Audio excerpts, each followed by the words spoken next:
What is up, guys, and welcome back to another episode here at Hot Mic. I saw you guys talking junk about me in the comments section. I'm never late. All right. There may be times where I'm just like, I want to gather some more information and I'll push it back for like 15 minutes, or sometimes I just won't do a show. But I seen the comment, Al. I feel like you guys are taking cash shots at me because Cash was never on time for anything. Welcome. Please share this stream. This is my first time back on my brand page on Facebook. So if you're watching from the Hot Mic page, please hit the share button. If you're watching from YouTube right now, we're on Cash's YouTube as well as mine. Please hit thumbs up, subscribe, hit the notification bell. If you like what you hear today, we're going to be talking about CRT. This is a topic that I haven't really spent the time to discuss because I think it's ridiculous. I'm just going to be flat out honest. I think it's ridiculous. I think it's racist that we even want to talk about these things. But since it's out there and I like going at white liberals, let's have the conversation for the hell of it. Why not? I have some guests with me, though. We got Adrian Lowson. He's back.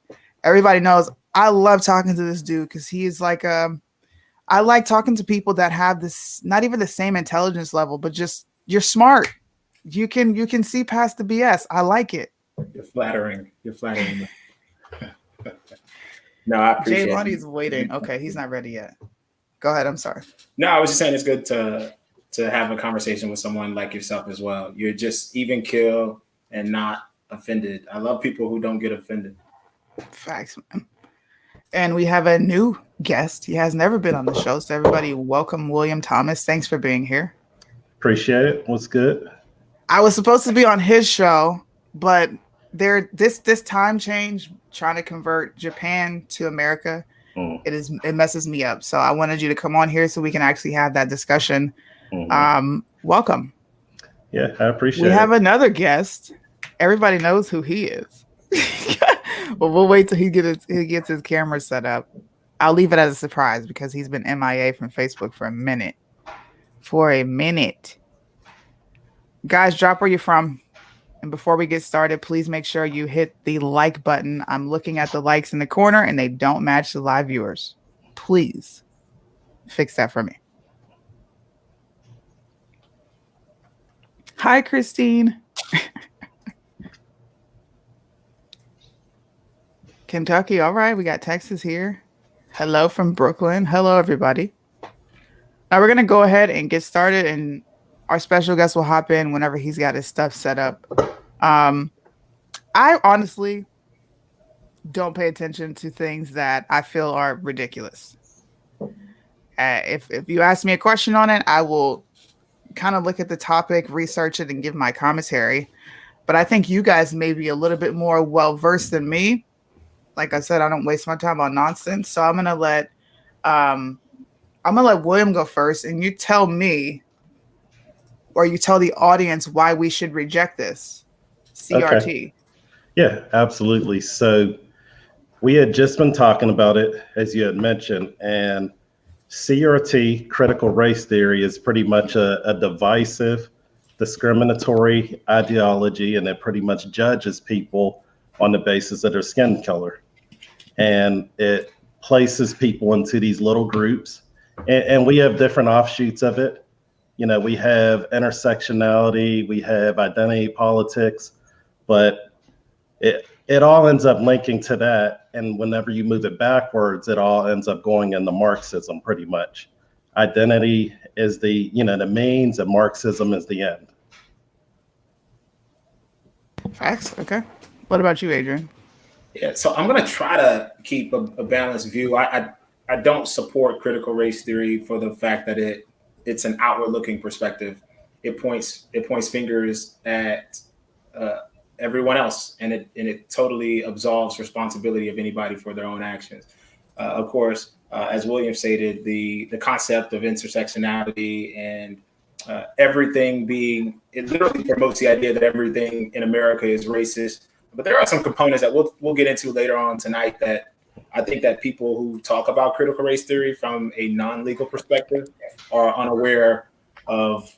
There are a few tenets that warrant some deeper thought. Okay. Okay. Well, here's the guess. Everybody has been missing you. You have been MIA from Facebook. I'm gonna just say it's been a year. What? Shit, feels I like it. wanted you to come on here and talk about CRT. I'm gonna let you give your thoughts on it before I give mine. I mean, just the fact that we think that kids think of race is crazy to me. I mean, my daughter alone don't think of it at all, and she's been called Oh, you went out. I don't know why you're muted. There you go. You're back. yeah, my bad. I think it's trash.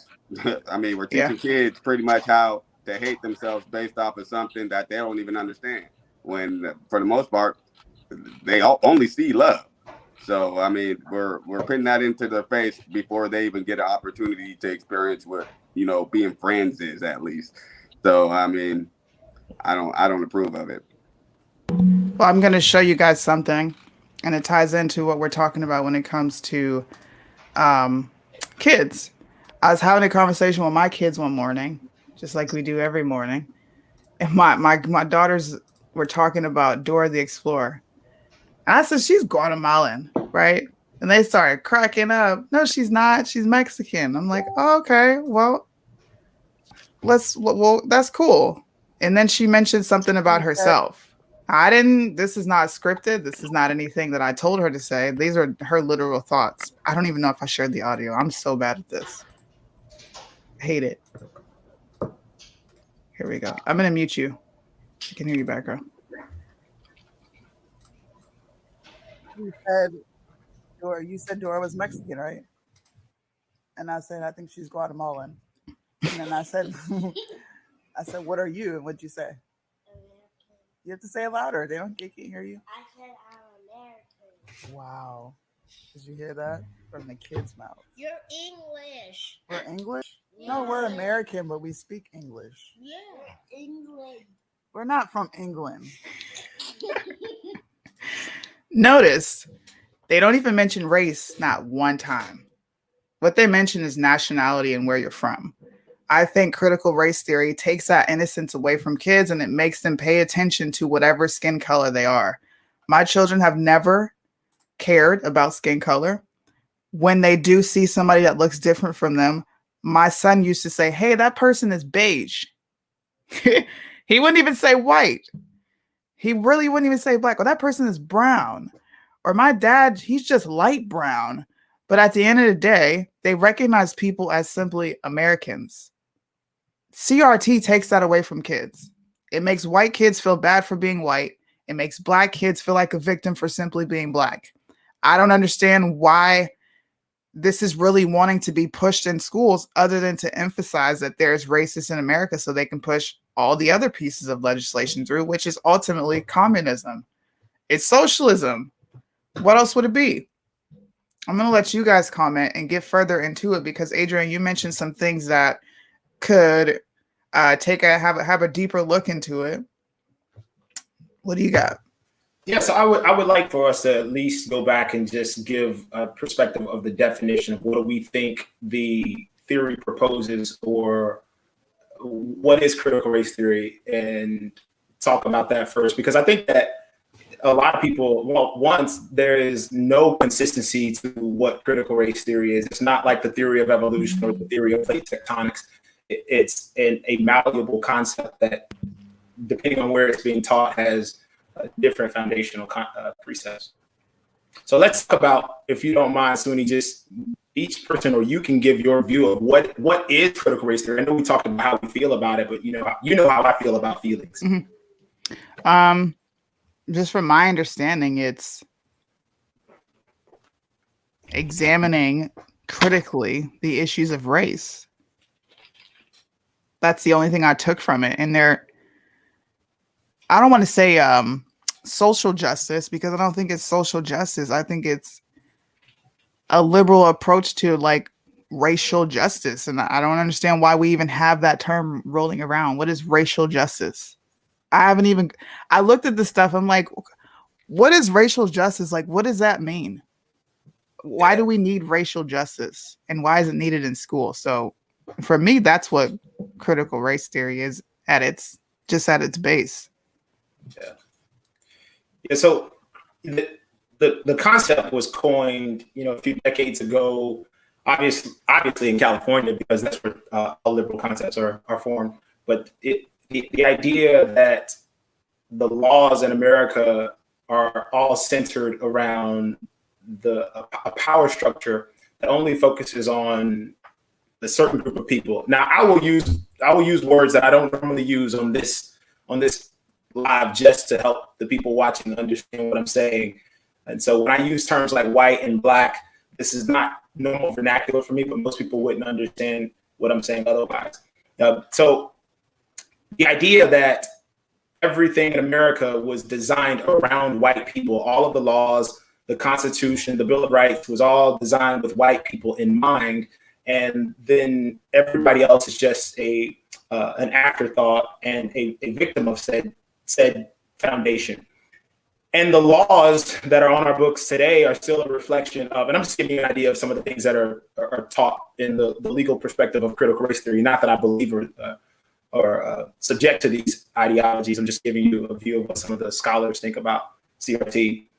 And they purport that the laws in America today are disproportionately negatively impacting those who are referred to as marginalized communities. There again, that's a word that I don't normally use. All of these words, by the way, marginalized, minority, all of those terms are code word for American non-white. And there again, these are not words that I normally use in my language, but most people wouldn't understand what I'm trying to say otherwise.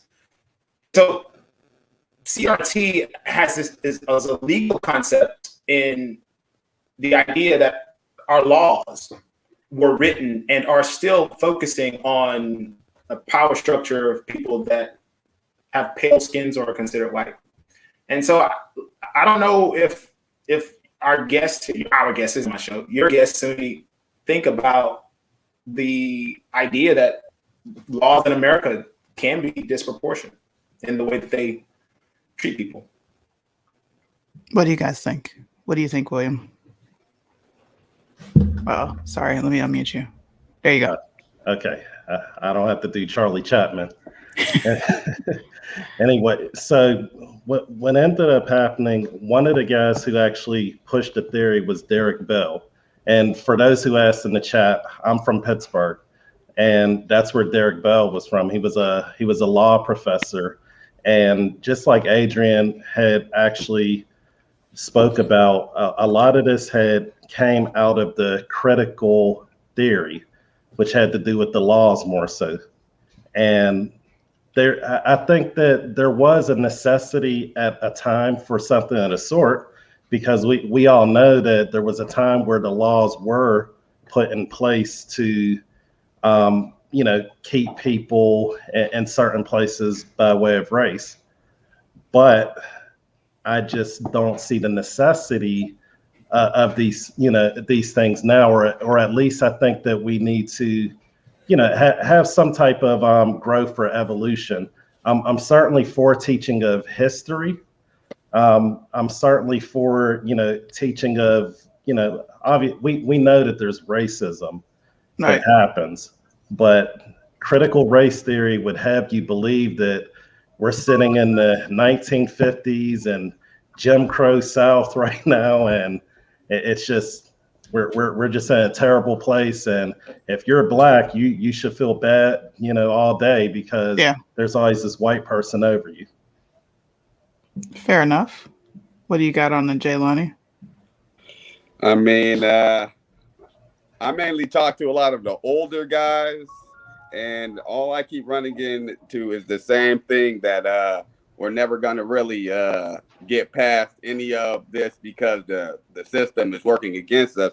Meanwhile, a lot of these guys ain't even really paying attention to what the youth is trying to do. So then when I see a lot of these laws trying to be passed, race baiting, and trying to, make us feel like we're still living in the time of when Martin Luther King was, marching, when a lot of the times I'm seeing, and we're trying to talk about Black Lives Matter, it's also correlating with the LGBTQ and this and that, and then it starts to get lost, and then all of a sudden now it's like, okay, me personally, I don't know where Black Lives Matter begin and where LGBTQ starts. I mean, it's all starting to look all the same to me. So I don't know, man. I like they keep telling me critical race theory and how we should be, trying to teach, but it's not even really showing history. It's not really telling us any real history. It's showing like the liberal side of the history. Yeah. And that ain't even real. Adrian, if you could, because I want to respond to what you're saying, but when you talk about certain laws that affect a marginalized group, what set of laws are you speaking about? Yeah, so I want to be clear. I'm going to say this several times tonight because I know people who have followed some of the things that I've said are watching this, and I do not support critical race theory, as I believe that it is inadequate in its concepts and ahistorical and is not embedded in facts. Right. But I think it's important to understand the theory if you plan to fight something. If you plan to fight something, you have to understand it. Mm-hmm. And so the proposal that there are laws in America currently today that are favoring of certain groups versus another. I remember back about 15 years ago, Lil Wayne was talking about the differentiation between criminalization of powder cocaine versus crack cocaine, right? Those laws that were written, ironically, by some politicians who were in very high offices, I won't give any names, they disproportionately were intentionally targeting groups of people who were of a certain skin color. And those laws are still on the books. So I'm not saying that I advocate for critical race theory. I'm just saying that we should be understanding that there's a certain group of people who use powder cocaine, and there's a certain group of people in America who use crack cocaine. Sentences are more harsh. There are people who are doing life in prison for crack possession today, still in jail right now, and people who committed murder get less prison sentences. So I think that part and that tenet of CRT can't be dismissed. And if we do, we'll never get anywhere because we're actually overlooking a problem, right? That is an actual problem in our legal system. Now, before anybody chimes in the comment section or either of you guys, I propose just stop smoking crack, okay? Let's just stop smoking crack. But nonetheless, it's not to be denied that these laws in all 50 states are still disproportionately favoring and targeting certain groups of people based on a tradition that's existed for decades.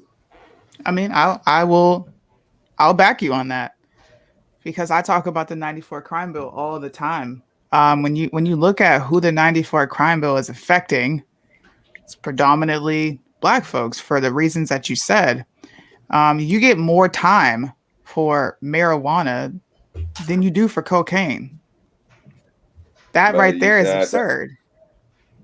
Stop the Asian hate, though. Who you think that's going to impact the most? Because me being a former gang member, a lot of the times we was beefing with Asians more than we was beefing with white people out here in Seattle. So it's like I've seen a lot more Black folks who are being reported attacking Asian people than I have in as far as white folks that's been going on. And it's like, okay, they're passing laws to, make that a hate crime, this and that. So the guys that are going to end up getting caught for this, I feel like it's going to end up being Black folks. Skin color. Yeah. I mean, here's my gripe.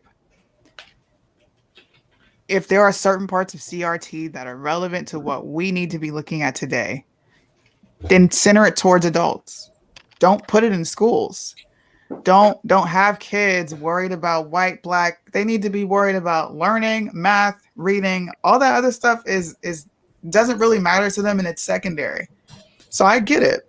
There are parts of this that could work, but the way that the Dems are showcasing this is to just solely focus on You're white, I'm black. It's hard for you. I should feel bad for who I am, and let's teach it to the kids.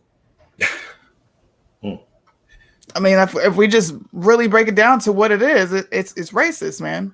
It's completely racist, and I do agree that we need to pay attention to the justice system because I know several people that have been completely railroaded for, like I said, marijuana. Okay, marijuana. It is marijuana. It is not making anybody go off and kill anybody. It is not making people do anything insane. It's a plant from the ground. I still don't understand how we're letting Joe Biden get off with the 94 crime bill. I still don't understand how we haven't been so appreciative for the First Step Act and why we still don't have a Second Step Act. That's because the media and the people that are representing us aren't really reporting the real facts. Like I said, I go back to the elders that I talk to out here in Seattle, and it seems like everything that I tell them is like they're learning about it for the first time today. Yeah. And it's like, why is that when I see it on I see it on the news? So it's like, what news are you watching? Or if you're not even at least trying to watch at least that, if you're not trying to do your own research, what are you doing besides listening to Trump is a racist or Joe Biden's trying to save black folks? What other parts of the CRT? Because I only see parents talking about it. And I've only looked at it at a school level. I have not looked into this in depth because I think it's garbage. I'm sorry. I mean, that's the thing. We don't have to really care about it, but the parents are talking about it because it's hitting us so hard in the school district. I mean, they're teaching it, they're putting it into the school curriculums, but that we didn't agree on a lot of that. They're doing it because they think that they know better than the parent. Yeah, for sure. And just my daughter was called racist not even a few months ago. Crazy. Go ahead, William. And just something on what Jelani was talking about. I was recently talking with the gentleman who was telling me that, yeah, we should be teaching this to the younger children so they don't grow up and, be racist on one end or how they know to deal with racism on the other end. And my argument was that children don't have the ability to critically think in the way that adults do. And I use an example. This gentleman, he's from the South, from Alabama, and he told me that when he was growing up, they actually had celebrated Jefferson Davis Day. Now, if anyone knows who Jefferson Davis was, he was, I believe, the president of the Confederacy, or he was, very high up. He was a senator of Mississippi whenever they were with the Union. But they were celebrating that instead of MLK Day, and he didn't know that there was anything wrong with it until he turned about 16. He was like, oh, wow, all this time I've been celebrating a racist. Wow, man. Yep.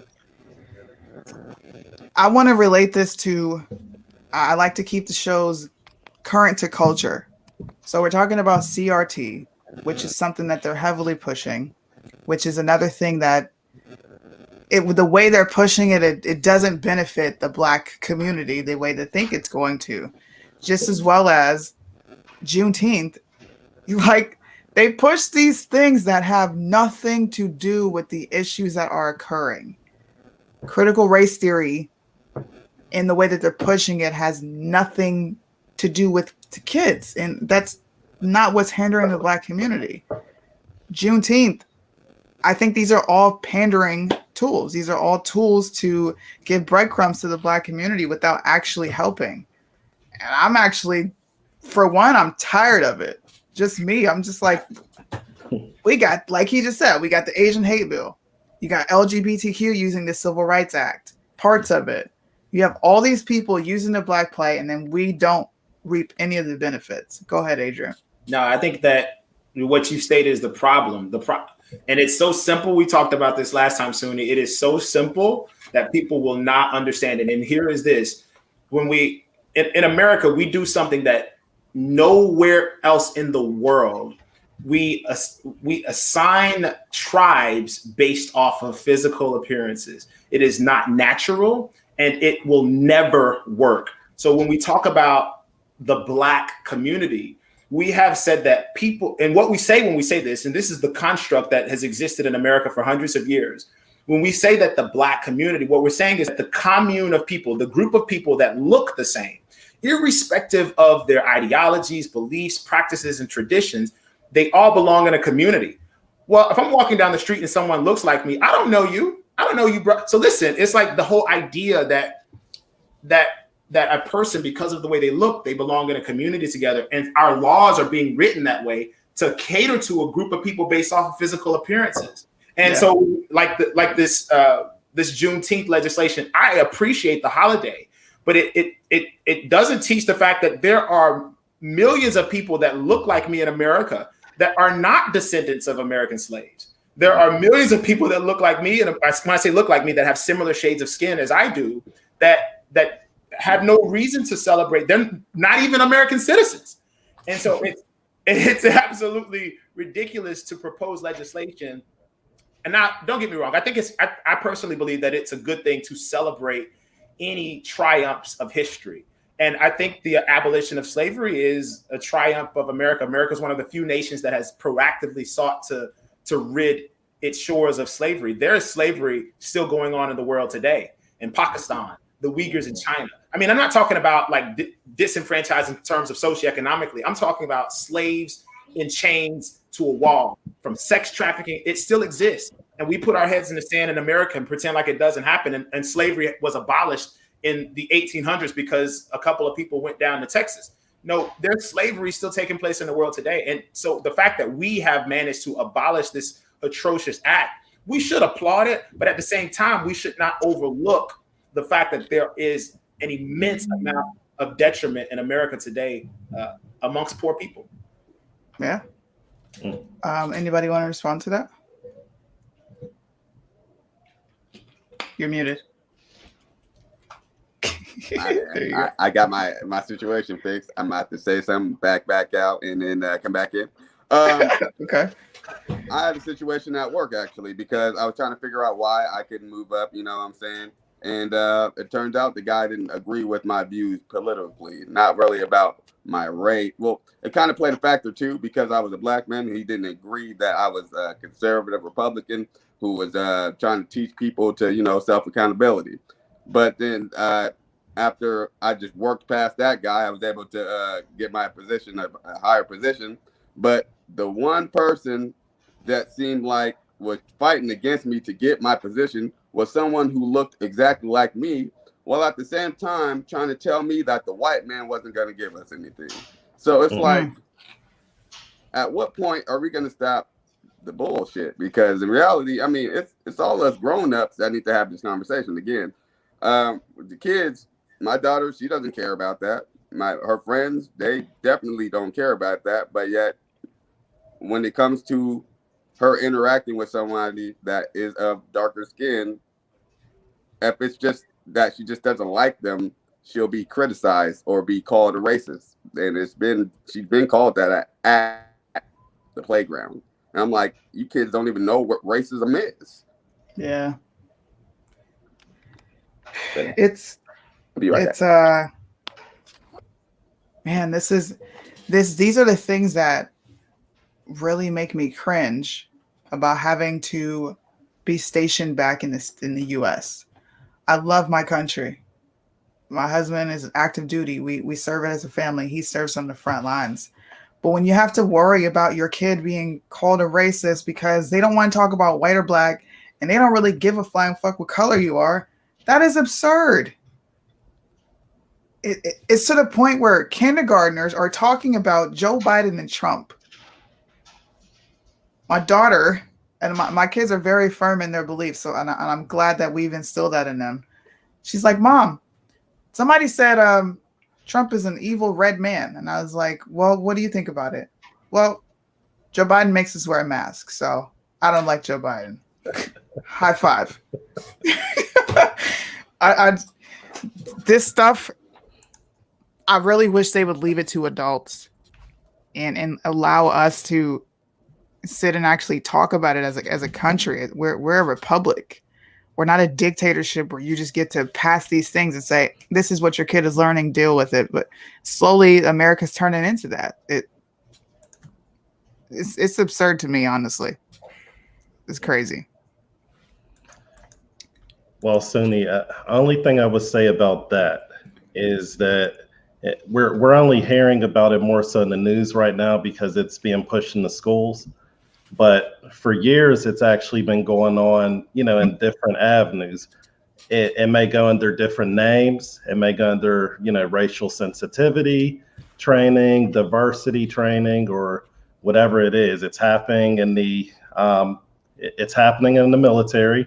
It's Yes, it is. happening at Starbucks or, at local workplaces. It's happening for the teachers before they go to the students, of course.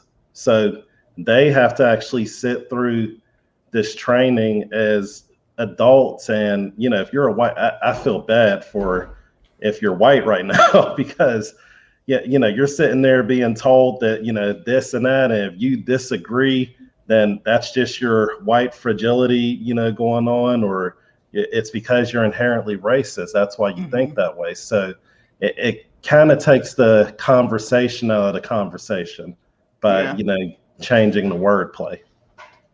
For sure, I get it. Go ahead, Jaylani. What do you have to add on it? Since you're set up now. I mean, I've run into a lot of people who try to tell me that all of this is. Hold on, I lost my train of thought. You're good. Trying to set this all up, man. No. I mean, I just keep running into the same thing over and over again, and I feel like this is just stay with the grown-ups. I don't see it. I don't see this impacting the kids at all. As a matter of fact, I think it's just gonna have them thinking even harder about why the system is fighting against them. And that's how I was feeling when I was a gang member. I thought that the whole system was against me anyway. So I was just gonna, who cares? Be a gang member on these days and go hide under a rock on the other days. And when you have people within your own family and all your friends, co-signing with you're a victim mentality, then you got the government passing all these laws to try to convince you that you are in fact still a victim in 2021, even though you're getting all of these raises and promotions and you're making all of this money and you're building your own generational wealth. But when you tell Black folks, then the liberal side, that you're doing all of this, they'll still come to you and be like, well, that ain't real generational wealth and you're still never going to really make it. Then it's like, how are we going to fight that when we're constantly getting attacked from all sides, especially being a Black conservative like myself? I mean, even from other Black conservatives, I've run into the same problem. And I'm like, man, how, either you're going to try to be the change or stay out the conversation and let the rest of us have this conversation, learn a little bit from it, and then try to come back and we'll see what's up with the conversation later. But other than that, I just see a lot of guys who don't have no information, who get all of their information mainly from the media, no other news source like CNN or whatever. And then they're telling me as though they've been watching and doing all of the research for years. Meanwhile, they only watched one clip of, the 6th and the riots in the 6th, apparently, and that everybody there was all white, and that patriots hate Black folks, and that everybody from PB is all white. Yeah, it's amazing. It's brainwashing. I'm gonna start taking some of these comments because I want to respond to them, and I want to give everybody else a chance to respond to them. Adrian put up I think you put up a post about generational wealth a couple of days ago, if I'm not mistaken, because I think I commented on it. Generational wealth is attainable if you have financial literacy. If you don't have financial literacy and you don't pass it down to your children, you can save all the money you want to. When you pass it on to them, they're going to crap it away. So don't say that it's too hard or that's absurd. It's absurd because you can't do it. But what about the families that have remained financially responsible, taught their kids the exact same thing, responsibility, and they've created the wealth? What's his name? My husband is doing his financial class. Dave Ramsey. All of his children are set. You don't think they're going to teach that same mindset and ideology to their children and create generational wealth? You have his book. I love Dave Ramsey. It's all about how honestly, it's about us taking ownership and not constantly blaming somebody else for saying it's too hard. I can't keep up a farm. Well, if a farming industry is not conducive for generational wealth, find another lane. I'm just saying. Yeah. You guys want to respond to it? Yeah. Let me take a stab at that one first, Suni, because I don't Go know ahead. if you know this or not, but I've built my empire off of financial literacy. That's one of the things. I own a financial planning firm. Some people don't know that. So the concept of multi-generational wealth, it has to start with the breaking of the ideology of black and white. And the reason I spend a lot of time on refuting the concept of black and white is because it is the most enslaving mindset. And people, Jelani was just saying it greatly when he was talking about other people telling him what he can't do. That is the foundation of the construct. What happens is when a person is embedded in a social group, their group either chooses to favor them or disfavor them. And think of it from this perspective, Suni. If you grew up and everybody around you was absolutely poor, illiterate, and they never knew that there was another side of the town in which they lived, and you managed to get educated and get a decent job, well, everybody is going to lift you up to a higher level. They're going to say Suni is our champion because they've now ascribed to this ideology that you belong to their group. Mm-hmm. If you then seek to improve your social standing, you will have to leave that group of poverty and illiteracy. Well, they don't want you to go because you're their champion. And so they're internalized with this conflict of having to hold on to the person they love. By doing that, they hold back the person they love. And so when we realize that, hey, look, I love you, group, whatever that social group is, but sometimes I have to move on past you in order to come back and help you. That won't happen as long as people feel like they're abandoning an entire group of people that they don't know, that they have nothing related to them, nothing that identifies each other alike except the color of their skin. Because if we're trying to move an entire group of people based off of pigmentation, that will never occur.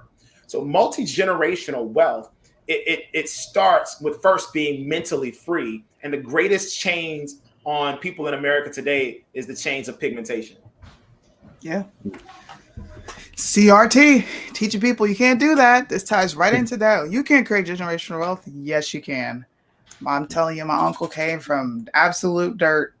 Okay, my father and his brothers ate potatoes sometimes for dinner. There's 18 of them. So you can absolutely create it. You can absolutely create it. Who wants to respond next? I can't. Oh, let me take this down. Can't see the names. Do you want to respond to this? Anybody?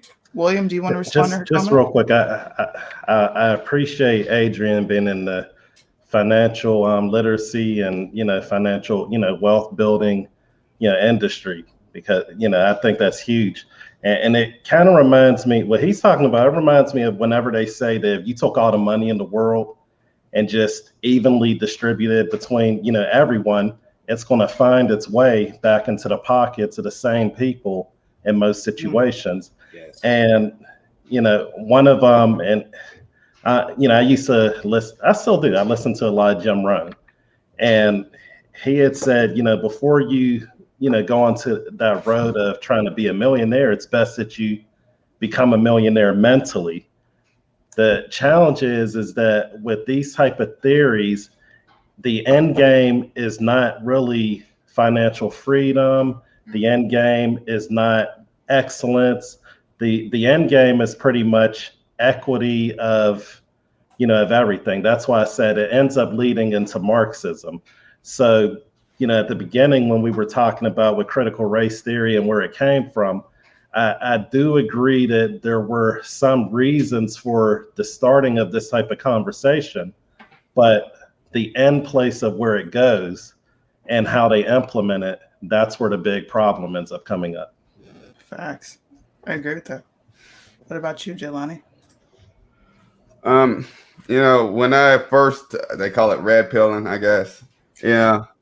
I felt like I was mopping outside in the rain, trying to pick up all the damage that I had done from being a gang member. And I was like, all right. But then I was like, okay, well, as long as I can fix myself and let people see that, it's possible to change, even though I was super radical. I mean, I supported Obama for all of his term. I thought that I was going to change the world, even though I was, in fact, a gang member, and I was threatening people's lives all the time, people who looked exactly like me. I had no problem with telling you that something was terrible was going to happen to you, or I had no problem with looking for where you lived. That was the mindset that I had. Generational wealth to me was selling as much drugs as I could until I became El Chapo. Like that was the kind of, and then, and I see that same kind of mindset from guys that live out here in Tacoma and Seattle and Olympia. I see that same kind of mindset, and then they're going to Kamala Harris and Antifa rallies talking about the white man is bringing us down and how black conservatives are coons. Meanwhile, they're surrounded by all white people and Black Lives Matter. Facts. So, I had to see all of that firsthand. I had to go to these protests firsthand, to the point where I was actually doing security for a lot of these protests just to see what I would have to face myself.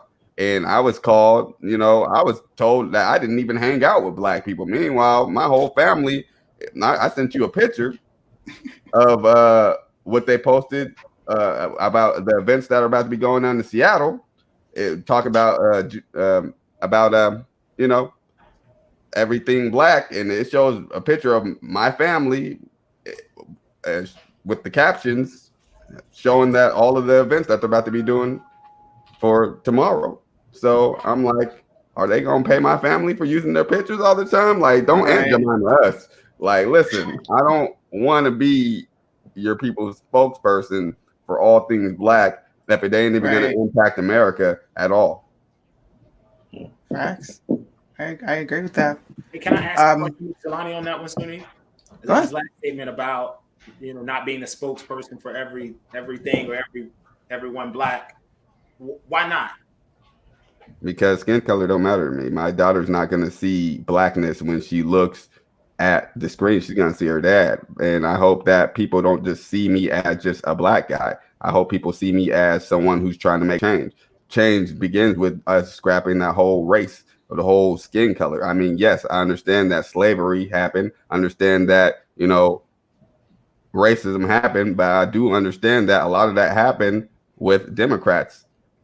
A lot of that happened through switching around how people say things and, it confusing everybody with what's really going on. And then when they destroy history or when they try to change the way history was written, then it's like, for a guy that wasn't educated like myself, I'll easily fall for it. So when you take away race, especially seeing how I didn't think about race when I met my wife, I just thought about the fact that I thought she was attractive. But then everybody else looked at me like I betrayed the whole community because I got with a Hispanic woman.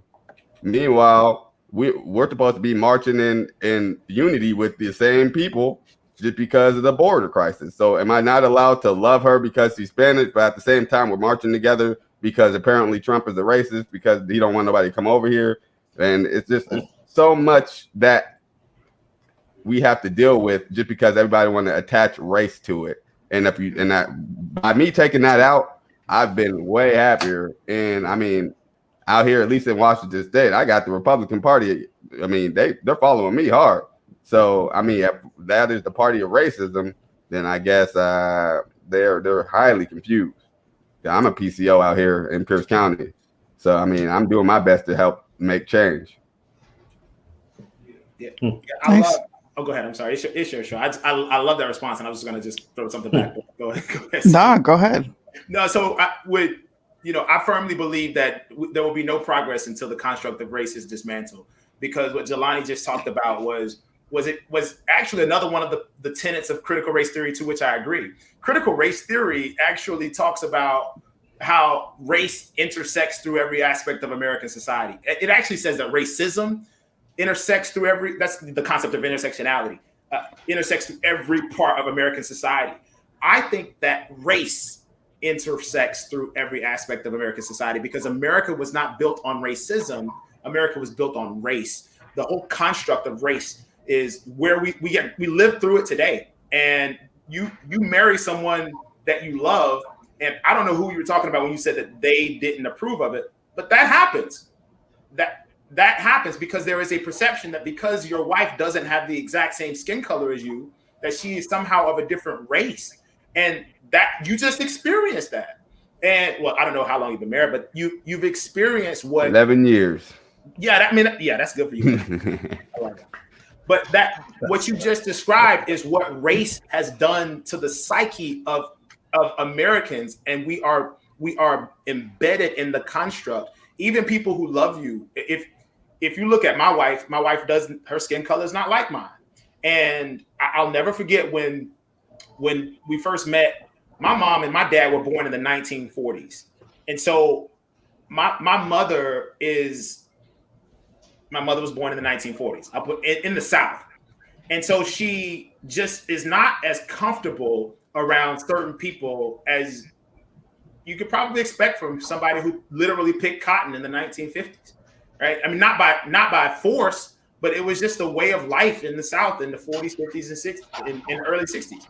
And so there is this embedment, as long as we believe that when we see a person, we do this. And I say we do, the four of us may not, but I'd propose that maybe 90% of America does. 90% of America does have a viewpoint about people based on the way that they look, whether it's negative or positive or good or bad. We look at someone who's 6'2" with dark brown skin and say, man, you must be a great basketball player. Right? That's not negative. I mean, that's not a negative thought, but that thought has come from conditioning societally from the concept of race. Right? Mm-hmm. We may see this slim, blonde-haired, blue-eyed kid, and we may say, man, you look like you would be a great lacrosse player. Right? I don't know anything about that kid, but what has happened societally, we've been conditioned to see people and begin to throw them into this classification of activities and belief system. And that's one of the things that CRT talks about. But CRT talks about it from a negative perspective only, that everything that happens from these physical observations results in a negative interaction. So critical race theory suggests that everything is racist. The question is not if it was racist. The question is, how did you just experience racism? So that part I disagree, because not everything is racist. But I want to make sure that we as intellectual people having this conversation don't overlook the fact that race, not racism, race is interwoven into American society. Absolutely. I mean, CRT just talks about racism being a social construct. That's like no hope for anybody at that point. If it's a social construct, then that's just it. We can't do anything about it. Black people are just defeated. We can't do nothing. You know, my uncle's one of the most important people in fitness, a martial arts guru, he's in the top of his lane. How do Black people do that? If racism is a social construct, we're talking about all these things because they tie into the critical race theory. It's more than just what's being taught in the school. It's what's been taught to a lot of other people on this screen. Now, I didn't grow up hearing anything about critical race theory in school, or even from I guess I heard it from my family more than anything. So it wouldn't have been critical race theory to them. For them, it's just a way of life. Simply. I had a just dislike for white people, and I never knew where it came from. You ask me to this day, and I still don't know. Why didn't you like white people? I'm like, damn. I'm like, man, I shouldn't be thinking about that. Am I racist? I might be racist. All right. I ain't racist. A little. I don't know, maybe. See, they got us thinking. They got Olivia Benson in CSI thinking she's racist. I'm like, no, Olivia, you ain't racist. Come on. It's everywhere. And the reason that they're putting it into school because they want to indoctrinate our kids. They don't have to indoctrinate us anymore because they've done it for centuries without us ever being in school. I call it a generational curse. My mother's born in 67. Her mother was born in the 40s. Before then, my grandmother's born in 1918, okay? My grandmother was white. White. I posted a picture of my grandma. People are like, that is not your grandma. I'm like, yes, it is. All right. She's Irish and Native American. From my grandma to my mother, all they know is the civil rights era. All they know is a white person called him a nigger, a coon, and whatever else. They're not attached to this reality to where my kids, me, I don't have to worry about that. So the government, they don't need to do anything to Black people anymore because they have seared it into their brains that they're inherently, or this country is inherently racist. My mom doesn't even recognize the national anthem. She doesn't believe in this flag. She doesn't believe in the Pledge of Allegiance. None of these things apply to her because she's Black. The next frontier is the youth. That's it. They don't need to do it to us anymore. It's a generational curse after generational curse. Why are we have so many of our women in the community? They're single mothers. There's no dad there. How do we start that? A generational curse. It started under FDR and the New Deal. I think this is directly for the kids. It's good that we're talking about it because more parents need to step up and go to their school council meetings and say absolutely not. That's what I'm about to do.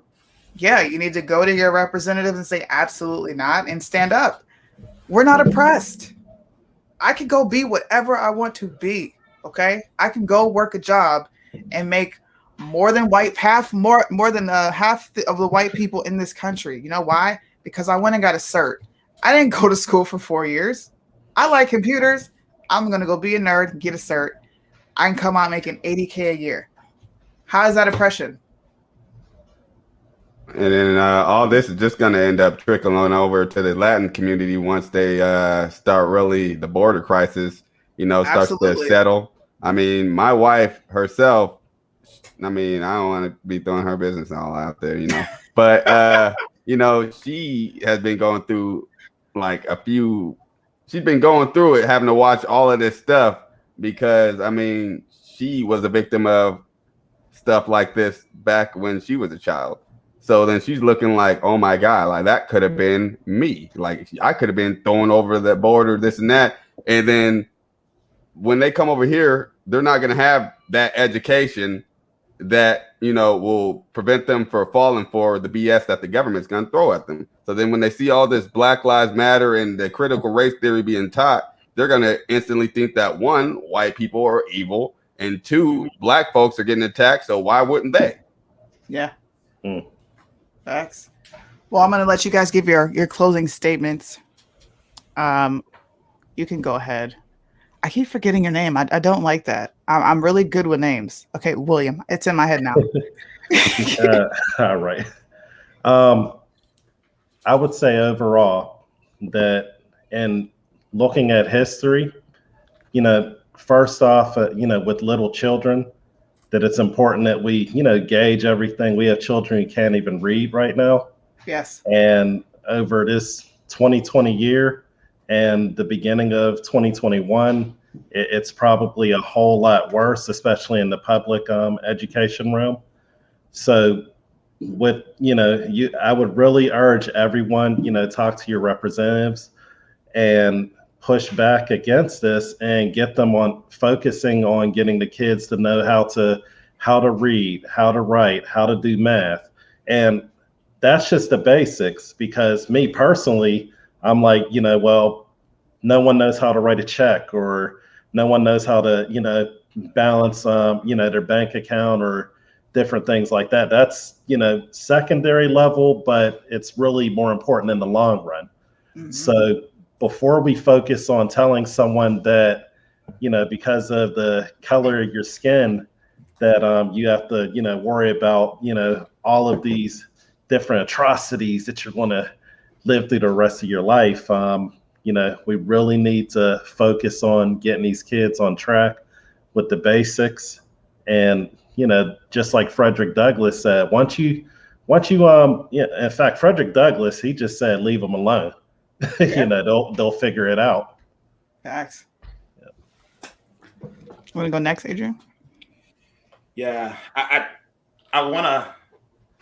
We need 2 hours next time, Sony. This is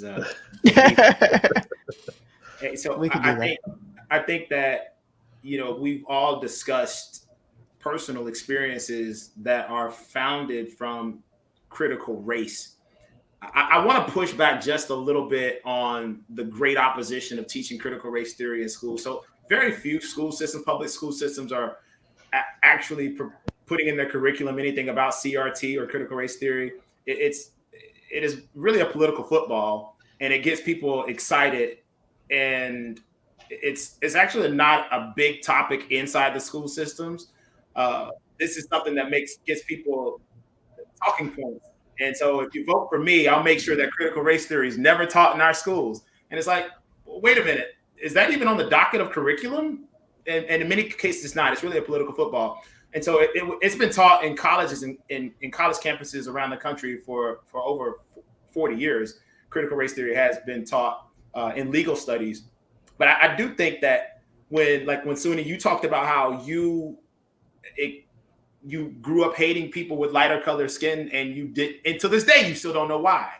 Well, actually, I say race, not critical race theory. The concept of race and how it has manifested in America contributes to that. And so the reason I push back just a little bit to the staunch, uneducated opposition to critical race theory, although I'm not a fan of it being taught in the schools, because it's a very deep topic, and I think that my school-age children need to be focusing on trigonometry and calculus and science and those things. Though one of the things that I'm doing with my nonprofit organization that I work with is trying to promote in schools the destructive nature of race itself and how race is a problem, not critical race theory. But if we ban critical race theory wholesale, then what we will also have is the banning of the conversation around why we need to eliminate race. And I think it could become destructive if we don't have an educated conversation around why we think the way that we think. Why does she grow up hating people that didn't look like her? She still doesn't know. And people will have these issues psychologically. And if we don't talk about them, perhaps it's not something that should be promoted. CRT, I certainly object to being taught in secondary and primary schools. But the conversation of race needs to take place. We need to have a conversation why in America we still segment our population by color, like laundry. We need to talk about why do we even use words like black and white? Like why do we look at a man with brown skin and call him white? Why do we use terms like Hispanic? Most people don't even know what these terms mean. Like Hispanic is someone who speaks Spanish or comes from a Spanish-speaking country. Most people who call themselves Hispanic don't even speak a lick of Spanish. And it's like, so we use these terms to classify people and we don't even know what they mean. On my post today on my personal page on Facebook, I talked about a friend of mine from Bangladesh. And are we supposed to call him Asian? Right? So it's this uneducated society. And if we just say, no, don't teach that, we'll remain uneducated. I say don't teach critical race theory because it is divisive at its core. But at the same time, if we do that, then we're going to put barriers around what can be taught. And there's no better place to teach that there is one human race other than in the school systems. I think that we should promote that strongly in the school system. Well, to respond, my mom never said, you're not supposed to like white people. What she would do is she would come home and tell me about her experiences with white people. My parents weren't together. All right. My dad really wasn't in the picture. My mom is a single parent mom. She was on welfare. She was on food stamps. I'm the Obama stat. My dad decided to date white women, and my mom just displayed utter disgust. Utter disgust for it. She didn't like it. She always had something ignorant or just nasty to say, not only about my father, but the women that he was with. You know, when you grow up constantly hearing these things, white people don't like us. I can't stand this white person, like using racial slurs towards white people. This is what a lot of us were in my generation. We grew up with this, and the generation now, we grew up with this. And then you have this unspoken hatred, and you don't know why it's there, other than my mom just she just talks shit about these people. I don't know why. She still does it now, off and on. Just before I let Jaylani go, she called me and she said, "Guess what?" I'm like, "What?" She said, "I was clocking out of work and this white lady walked up to me and asked me what time I was leaving." And I said, "So?" Well, I don't have to tell her why. And I was like, "Okay, how do you like?" And then she just stood there. I was like, maybe, just maybe she wanted to open a conversation with you and you made it kind of awkward. Why do you have this preconceived notion in your head that she's talking to me and she's asking me these things because she wants to be funny? Those are the things that I grew up hearing. And it didn't break until I met my husband, who's a African. His mother's white, and they actually showed me that all white people, most, if not all, they don't have any issues with a black person at all. At all. She asked me my goals, and I felt so offended. Why are you asking me that? And all she wanted to know was my goal. That is how deep it is for a lot of the youth coming up. So I can relate to where a lot of people are when they're like, white people. But it's like, nah, get out of your feelings. Okay? It's your feelings. But go ahead, Jaylani. I mean, I feel like I'm a product of Joe Biden's America, being 28 years old, with his 1994 crime bill. So I feel like me being a former gang member and then turning into a activist and then getting involved with becoming a PCO and trying to help people that I feel needs to be representing us get elected. Get involved with the schools, get involved with your local government. Who cares about what's going on out there? Get involved in your cities, because I mean, everybody's so concerned about what Trump was doing and this and that. Meanwhile, it was their own local officials who was really tearing them down. Yep. So, and then it's like, for me being a youth, I wouldn't have known that unless I did my own research. I would have just been listening to the news. I mean, when you're working 10-hour shifts to 12 to 14-hour shifts and you're working 6 days a week, sometimes 7, you're not thinking about who's running this country unless something bad happens, like you're missing a paycheck or your house is gonna get foreclosed on or something. Then you're like, okay, who am I gonna blame? The first name that come up, okay, the president, yeah, he's to blame. So get involved, like talk to somebody. If you don't know who to talk to, try to figure out who your local PCO is, and they'll hook you up. So you want to know what's a PCO? Precinct committee officer or persons. They pretty much they go out, they talk to people about who they voted for, why they voted for them. They're not trying to get you to exactly vote a certain way, but they are trying to figure out who's all in their district and who's all voting. Try to get people out there to actually go out and vote, even if you ain't gonna vote for the person I recommend or the party I recommend. At least you're going out to vote, or at least you're going out to do your own research. That's what I'm doing, because people keep telling me, oh, well, you're joining the Republican Party, they're just going to use you. No, I joined the Republican Party on my own terms, and they've been following me ever since. So, I mean, I don't know what else to tell people. The chairman of the Republican Party right now, me and him got something going on where we're about to end up getting our own local news channel, a news station put out here in Tacoma. So we're trying to focus on all things local, and we're trying to get away from trying to make it just Republican based, because it's not all about just one party. It's about all of us as America. Right. So that's what I'm doing out here in Tacoma, Washington. I'm trying my best to, educate Seattle, but it seems like Tacoma is more, more understanding out here. I had to leave out of Seattle to even get a good view of what I was dealing with. And it turns out it's crazy. So, I'm doing my best, be the change. Facts. We street will life. tackle this subject again. I only have an hour today because listen, I overbook myself all the time. This is why I don't do my own scheduling, because I'm like, oh, you want to do a show? Oh, okay. I'm not doing nothing on that day. And I would completely forget that I had a show scheduled. And I'd be like, okay, You hit me now up I got to yesterday. make both of these things work. See? I'm like, wait, what day? Shit. It's so hard because it's Saturday here. It's Friday for y'all. So I'm like, okay, Friday. In my head, I'm like, okay, Friday's tomorrow for me. Cool. And then I'm like, okay, but it's not Friday for them. So thank you all for being here. I'm going to put all of us in a group chat so that we can plan to do this again and get more into what actually is in the CRT theory, what the curriculum is, how it could possibly benefit certain areas of our country, because I definitely do think they need work, the justice system being one of them. Jim Crow Joe, I'm tired of him. Jeez. I'm tired of Jim Crow Joe.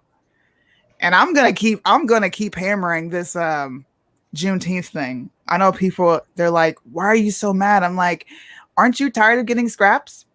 I don't know. I am. I'm tired of everybody benefiting off of the Black plight. Like, honestly, and I'm not even one of these people that harp on race because I don't believe in it.